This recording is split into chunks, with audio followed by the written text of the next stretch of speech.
Mohan Vani Telugu podcast వింటున్న శ్రోతలందరికీ హృదయపూర్వక ధన్యవాదాలు.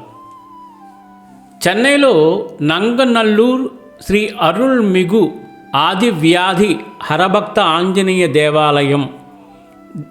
ఈ దేవాలయం యొక్క విశిష్టత, అక్కడ ఆంజనేయ స్వామి యొక్క ప్రతిష్ట ఎలా జరిగిందో ఈ చిన్న కథలోకి వెళ్ళి తెలుసుకుందాం. చెన్నైలోని నంగనల్లూరు శ్రీ అరుల్మిగు ఆది వ్యాధి హరభక్త ఆంజనేయ దేవాలయం 32 అడుగుల ఏకశిల ఆంజనేయ స్వామి విగ్రహం చాలా ప్రసిద్ధి. నంగనల్లూరు వాసులైన శ్రీ రమణి అన్న ఈ దేవాలయం కట్టాలని సంకల్పించారు. కంచి మఠానికి వెళ్ళి పరమాచార్య స్వామివారి అనుమతి, ఆశీస్సులు పొందారు. చాలా వ్యయ ప్రయాసాల కూర్చి ఒక పెద్ద ఏకశిలను వెదికి పట్టుకుని శిల్పి తన పనిని మొదలుపెట్టాడు. పని మొత్తం పూర్తయిన తర్వాత ఒకరోజు ఉదయం వేళ ఆ బృహత్ ఆంజనేయ విగ్రహాన్ని నంగనల్లూరుకు తెచ్చి దేవాలయం వద్ద ఉంచారు. ప్రతిష్టపూర్వక అధివాసాలను అంటే ధ్యానాధివాసం, జలాధివాసం సిద్ధం చేశారు. ఈలోగా రమణి అన్న కంచికి వెళ్ళి ఆంజనేయ స్వామివారు నంగనల్లూరుకు విచ్చేశారు అనే విషయాన్ని తెలిపి తర్వాత జరగవలసిన కార్యక్రమాలను గురించి పరమాచార్య స్వామివారిని అడగదలిచాడు. వినాయకుని వలె హనుమంతుల వారంటే కూడా మహాస్వామివారికి ఎక్కువ మక్కువ. స్వామివారు ఆంజనేయ స్వామి విగ్రహం ప్రతి అణువు గురించి అడిగి తెలుసుకున్నారు.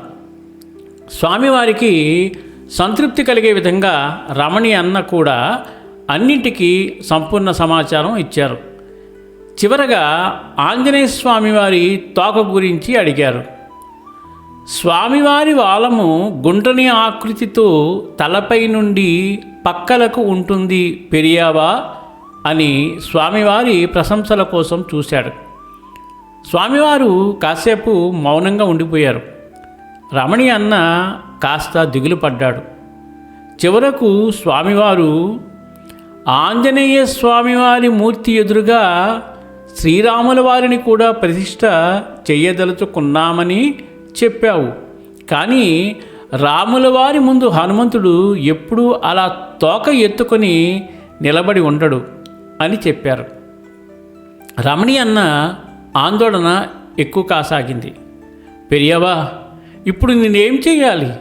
విగ్రహం మొత్తం తయారైంది, అధివాసాలు కూడా మొదలుపెట్టాము, ప్రతిష్టాపన తేదీ, ముహూర్తం కూడా నిర్ణయం అయింది.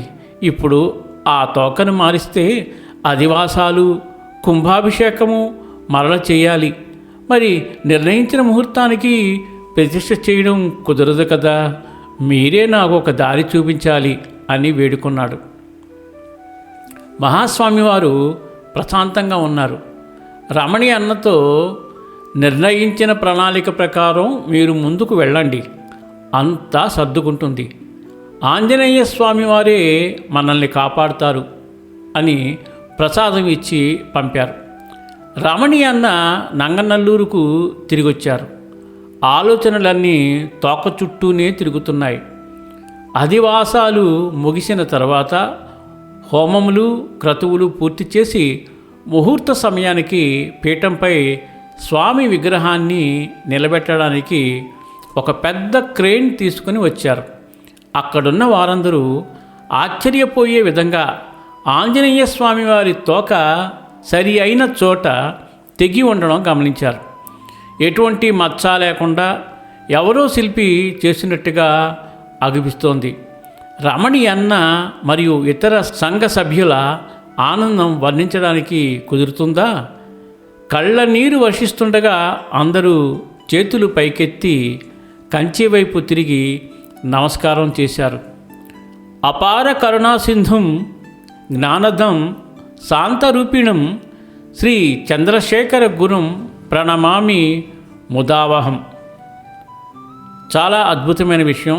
ఎప్పుడైనా మనం చెన్నై వెళ్ళినప్పుడు తప్పకుండా ఈ నంగనల్లూరు వెళ్ళి అక్కడ ఆంజనేయ స్వామివారి దర్శనం చేసుకుని ఆ స్వామివారి యొక్క ఆశీస్సులు మనకు లభించాలని కోరుకుంటూ ఈసారి చెన్నై వెళ్ళినప్పుడు తప్పకుండా నంగనల్లూరు వెళ్ళి స్వామివారిని దర్శించే ప్రయత్నం చేద్దాం. జై శ్రీరామ్, జై శ్రీరామ్, జై శ్రీరామ్. సర్వే జన సుఖినో భవంతు, లోకా సమస్త సుఖినో భవంతు. ధన్యవాదాలు. స్వస్తి. అంజనీ సుతుని చిరంజీవిని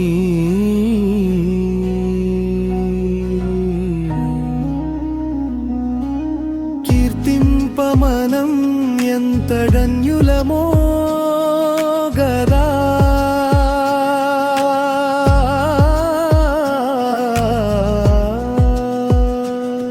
సంపూర్ణ హనుమద్దివ్య చరితామృతం. అనగా అనగా అనగనగా మీ మోహనవాణిలో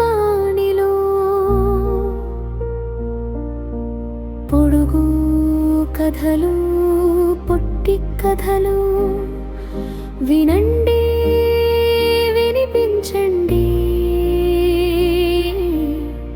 వింటూనే ఉండండి. అనగా అనగా అనగనగా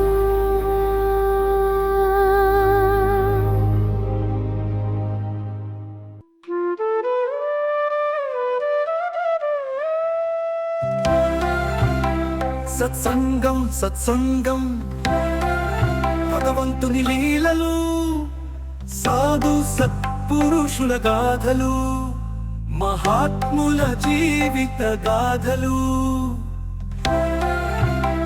భగవంతుని తత్వం తెలుసుకునే ప్రయత్నమే సత్సంగం.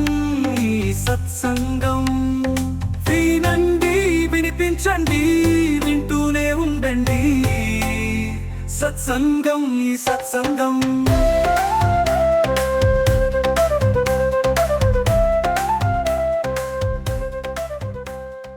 మన మోహనవాణి కార్యక్రమాలు మీకు నచ్చినట్లయితే వెంటనే ఒక లైక్ చేయండి, అలాగే కామెంట్ చేయండి, ఎక్కువ మందికి షేర్ చేయండి. సబ్స్క్రైబ్ చేసుకోకపోతే వెంటనే మన ఛానల్కి ఇప్పుడే సబ్స్క్రైబ్ చేసుకోండి. ధన్యవాదాలు.